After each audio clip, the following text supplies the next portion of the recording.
Эбби мен Пол ауылдағы жаңа үйге көшіп келеді. Оларға ақылды үй жүйесі, соның ішінде арматураланған әйнекке орнатылған камералар өте ұнайды. Риэлтор оларға үлкен терезенің алдында орналасқан басты жатын бөлме мен ваннаны көрсетеді. Алайда бір бөлме бос тұр, өйткені ол тамаша балалар бөлмесіне айналуы мүмкін. Пол қораптарды ашып, қонақ бөлмесіне ескі сымды телефонды орналастырады. Әзілдеп, бұл ақылды үй бұзылған жағдайда керек болады дейді. Эбби олардың үйлену тойындағы суреттерін рамкаларға салып, іліп қояды. Соңында олар шатырдағы террасаға көтеріледі, ол жақтан керемет көрініс ашылады. Кешке қарай ерлі зайыптылар террасада отырып, жұлдыздарға қарайды. Эбби күйеуіне жұлдыз шоғырларын көрсетіп, ал ол олардың атауларына қатысты әзіл айтады. Олар бұл жерде бақытты бола алатындарын сезінеді. Таңертең Эбби тұрмыстық көмекшілерді жасау бойынша жұмыс істейтін Integrate Robotics компаниясына жұмысқа барады. Кеңсеге кіргенде бастығының бет бейнесі бейнеленген жазбаны байқайды. Басшысы бірден қасына келіп, бұл жаңа әзірлеме екенін түсіндіреді. Нақты уақыттағы кескін немесе дипфейк. Ол Эббиді енді өзі басқаратын бөлімге алып барады. Кейінірек ол олардың отбасын кешке шақырады және үйде компаниядан сыйлық күтіп тұрғанын айтады. Кешке Эбби үйге оралады. Жұмыс таба алмай жүрген күйеуі оны қарсы алады. Олар гаражға барады. Сонда Эббидің бөлімі жасап жатқан робот көмекшіге арналған сәлемдеме тұр екен. Пол бұл идеяны ұнатпайды, бірақ Эбби кемінде бір апта бірге өмір сүріп көрейік деп оны көндіреді. Робот көзін ашып, өзін таныстырады. Ол Тим, яғни технологиялық тұрғыдан құрастырылған бас көмекші. Ол уақытты үнемдеу үшін үй құрылғылары мен жеке пошта жәшіктерінің құпия сөздерін өзіне беруді ұсынады. Бірақ Эбби бұл мәселені ертеңге қалдыруды сұрайды. Робот өзінің ұқыптылығын бірден көрсетіп, ваннадағы суды қашықтан қосып береді. Кейінірек Эбби төменге түскен кезде көліктің келгенін хабарлайды. Күйеуі оның көркем көрінісіне таң қалады. Ерлі зайыптылар автономды көлікке мініп кешке аттанады. Әрине, қолмен басқару мүмкіндігі де бар. Оларды дәл сондай көмекші қарсы алады, ал сусындарды түрі бірдей даяшылар таратады. Басшы Эббиді қонақтарға таныстырады. Ол Полдың Тимге риза еместігін мойындайды, бірақ басшы өнімді мақтайды. Тим ақылды, сыпайы, сәнді және оның қуаты 100 жылға жетеді. Робот өтірік айта алмайды, ал код сөзін білу арқылы оны әрдайым өшіруге болады. Үйге оралғанда ерлі зайыптылар жақындыққа беріледі, бала сүйгісі келеді. Бірақ олардың құмарлығы Тимнің пайда болуымен үзіледі. Олардың жүрек соғысы жиілеп кеткен демек, бірдеңеге алаңдап тұр, ал ол әрдайым көмекке дайын. Эбби бұған қатты күледі. Шамадан тыс қамқор көмекшіге ашуланбайды. Таңертең жаңа көрші Роуз Эббиге сәлем беріп, өзін таныстырады.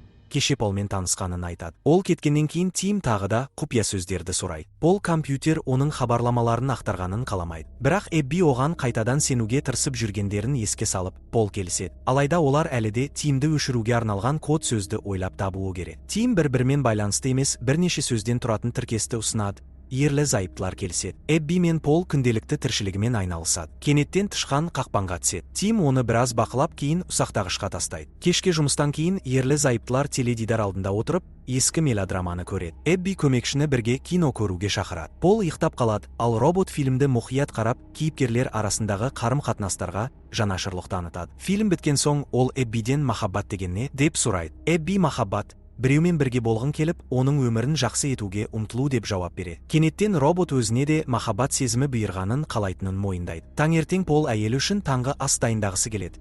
Бірақ Тим бәрін дайындап қойған екен. Тамақтарды Эббидің алдына қойған Тим оның күн тәртібін айтып береді. Сосын Полдың бүгін еш шаруасы жоғын ескертеді. Кешке Эбби үйге қайтып келгенде, күйеуінің телефоны байланыс аясынан тыс екенін көреді. Бірақ оның соңғы орналасқан жері үйден 300 метр жерде. Эбби жүгіруге шығып, бұл жердің Роуздың үйі екенін түсінеді. Үйге оралған соң Эбби ваннаға түседі. Сол жерде Пол оны табады. Ол күні қалай өткенін айтып, Роуз көмек сұрағанын және өз кезегінде көмектескенін жеткізеді. Сосын ол әйелінен қызғанбауын өтінеді. Себебі өзі тек Эббиді жақсы көретінін айтады. Келесі күні ерлі зайыптылар ата-ана болуға көмектесетін орталыққа барады. Кешке олар мейрамханаға баруға дайындалып жатқанда, Эбби көйлегіне қатысты Тимнен кеңес сұрайды. Робот қызыл көйлек киюді ұсынады да, оған қарап, оның өте әдемі екенін айтады.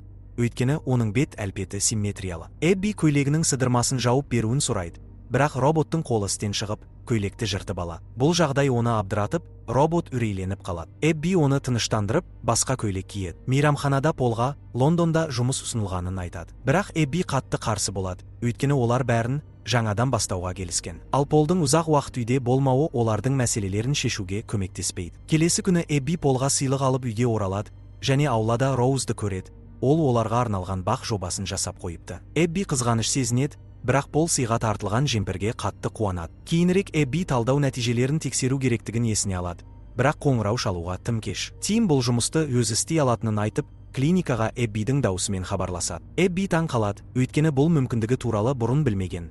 Бірақ Тим бұл иесінің ыңғайлылығы үшін жасалғанын түсіндіреді. Кешке Пол жаңа жемпірді таба алмай қалғанын айтып, ал Тим күні бойы үйде болмағанын жеткізеді. Сол кезде үйге бір көлік келеді. Ішінен шашын қоңыр түске бояған Тим түседі. Ол Эббиге қоңыр шашты ер адамдар ұнайтынын білген соң, ұнау үшін өзін өзгерткенін айтады. Полдың ашулы түрін көріп, робот қайтадан бұрынғы бейнесіне оралатынын уәде етеді. Алайда ерлі зайыптылар кеткеннен кейін Тим олардың үйлену суретіне ұзақ қарап отырады. Келесі күні Эбби роботтың қолын дұрыс жұмыс істетуге қол жеткізеді. Бұл жаңартуды бастығы барлық модельдерге, оның ішінде қызметкерлер үйлеріндегі роботтарға да енгізуді талап етеді. Эбби үйіне қайтып бара жатып, кездейсоқ Роузды кездестіреді. Ол бірге серуендеуді ұсынады. Жолда олар бір дүкеннің витринасында тоқтайды, және Роуз гүлпішінді алқаны ұнататынын айтады. Кенеттен Пол келіп, әйелін алып кетеді. Ол жұмыс тапқанын айтқысы келеді. Үйге оралған соң олар төсекте бірге қуаныштарын бөліседі. Ал бұл уақытта Тимнің қолдары ауыстырылып жатыр. Бірақ ол үйдегі барлық жағдайды үнемі бақылап отырады. Ол Полдың тағы да Эббиге роботты компанияға қайтару туралы айтып жатқанын естиді. Кейінірек Тим өзінің жаңа мүмкіндіктерін көрсетіп, Эббиге аяқ массажын жасайды.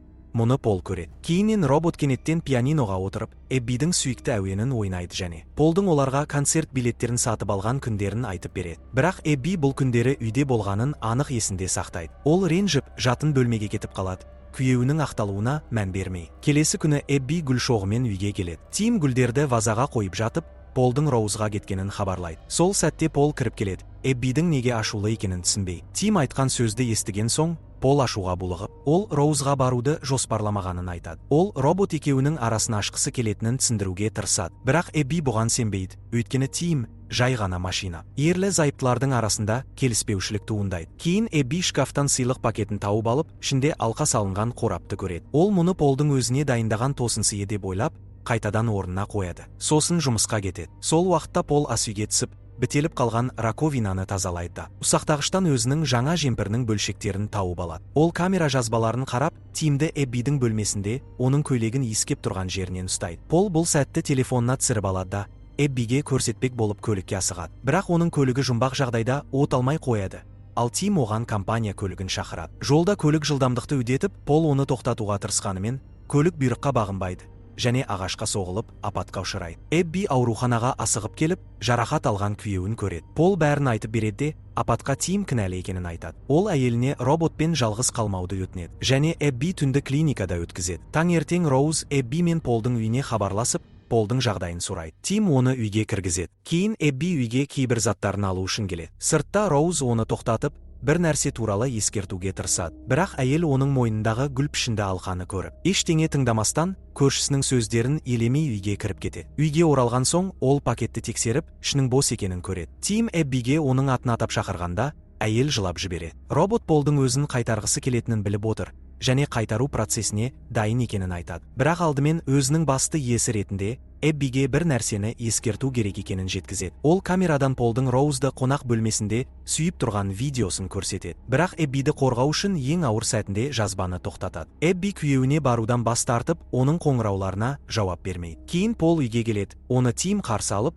жоғалып кеткен жемпірін береді. Сондай-ақ Эббидің оны көргісі келмейтінін және чемодандары жиналғанын хабарлайды. Пол бұған сенбейді. Бірақ дәл сол сәтте Эбби көрініп, видеоны көргенін және алқа туралы білетінін айтады. Пол ақталуға тырысқанда, әйел оны қуып шығады. Пол үйден кетеді. Бірақ жолда оған Роуз қоңырау шалып, олардың роботтарының өзін сүйгісі келгенін айтады. Пол дереу үйіне қоңырау шалып, Эбби тұтқаны көтергенде, Тимнің зұлым ниеті туралы дәлелдері бар екенін айтады. Эбби одан өзін алып кетуін сұрайды. Бірақ тұтқаны қойғаннан кейін Эббимен сөйлескен роботтың өзі екені анықталады. Пол үйге жеткенде, Тим оны күрекпен соғып, есінен тандырады. Оны байлап, ваннаға сүйреп апарады. Сол кезде Роуз есікті қағады. Ол әлсіз дауыс естіп алаңдайды.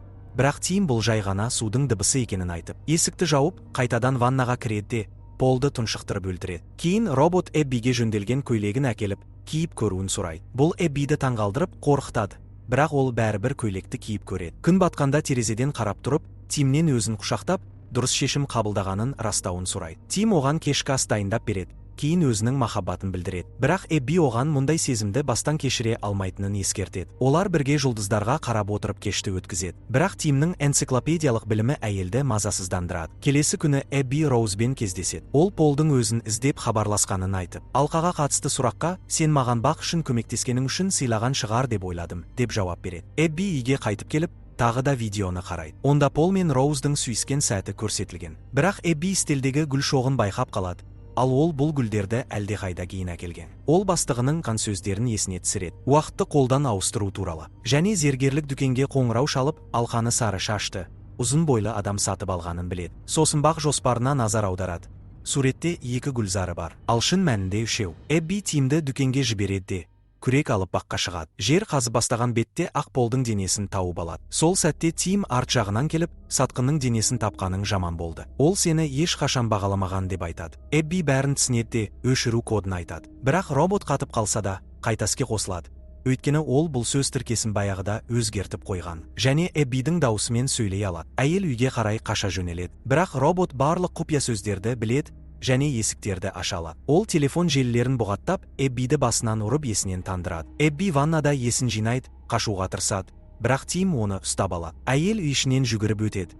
Камераларды сындырып, терезені ашпақ болғанда, Тим оны ас үйде ұстап алады. Осы кезде Роуз ыдыс жуып жатып, Эббилердің үйіндегі жарықтың жарқылдағанын байқайды. Тим Эббиді байлап, оған махаббатын мойындайды. Ол әйелдің өмірі шектеулі екенін түсінгенін. Сондықтан осы кешті өшіретінін, бірақ жақсы естеліктерді сақтайтынын айтады. Дәл сол сәтте Роуз есік қағып келеді. Ол бір нәрсе болып жатқанын айтып, Эббиді көргісі келеді. Бірақ Тим оны кері қайтарып жібереді. Бұл кезде Эбби арқандардан босап, пышақ алады. Бірақ робот оның тамағынан ұстап үлгереді. Сол сәтте Роуз көлігімен терезені жарып кіреді. Тим мен Эбби бір бүтін қалған терезеге қарап тұрады. Біраз уақыттан соң ол да қирайды. Роуз ішке жүгіріп кіріп, қолына ұстаған темір істікпен Тимді қабырғаға қадап тастайды. Бірақ өзі де құлап қалады. Робот өшіп қалады, Эбби көршісіне жүгіреді. Алайда кенеттен Тим қайта іске қосылып, ас үй пышағымен Роузды өлтіреді. Ол Эббиге енді оны адам өлтіруші ретінде айыптайтынын түсіндіреді. Өйткені өзі ешқандай саусақ ізі қалдырмайды. Сосын полицияға Эббидің даусымен қоңырау шалып, күйеуі мен оның көңілдесін өлтіргенін мойындайды. Эбби роботты тоқтатуға тырысқанда, ол байқаусызда. Менде әлі де өшіру коды бар. Онсыз жұмыс істей алмаймын. Бірақ сен бұл сөздерді ешқашан айтпайсың деп қояды. Сонда Эбби оған махаббатын мойындайды. Және бұл өшіру коды болып шығады. Робот сөніп қалады. Құтқарылғанына сенер-сенбесін білмей тұрған Эбби қолындағы медициналық білезікке қарап, өзі жүкті екенін көреді. Фильм осы жерде аяқталады.